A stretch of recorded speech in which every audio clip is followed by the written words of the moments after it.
இப்ப அடுத்து நம்ம பார்க்க போற வீடியோல வரப்போறது வேற யாரும் இல்ல, நம்ப முடியாத ஆட்கள் தான். வேண்டாத வேலையை வேண்டிட்டு வராங்க. இந்த மாதிரி ஆளுகளை பார்த்து நான் டக்குனு ஸ்க்ரூ டிரைவர் எடுத்து அவங்க மண்டில இருக்க ஸ்க்ரூ டைப் பண்ணணும்னு தோணும். இந்த மாதிரி வேலை பண்றவங்களுக்கு ஒரு பேர் வேற இருக்கு, கார் ஜம்பர்ஸ்.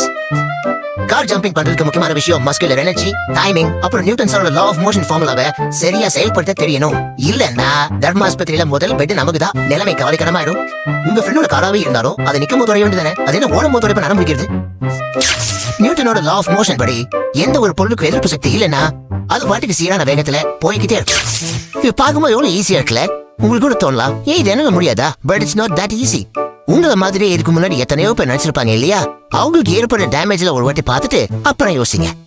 இதெல்லாம் ஒரு பெரிய விஷயமா, இதுக்கு எவ்வளவு பில்டப் பண்றீங்க அப்படின்னு நினைச்சவரு இந்த வித்தி ட்ரை பண்ணிருக்காரு. சொந்த கார் தானே, நமக்கு சோகத்தை ஏற்படுத்தாது நினைச்சிட்டாரு போக்கு. ஆனா சயின்ஸ் ஒழுங்கா புரிஞ்சுக்கலன்னா காரா இருந்தா என்ன, யாரா இருந்தா என்ன, இதை பார்த்ததுக்கு அப்புறமாவது இந்த மாதிரி ரிஸ்கா யாரும் எடுக்க மாட்டீங்கன்னு நினைக்கிறேன். எப்பா தம்பி, கார்ல ஏறி போலாம், கார் மேல ஏறி போலாமா?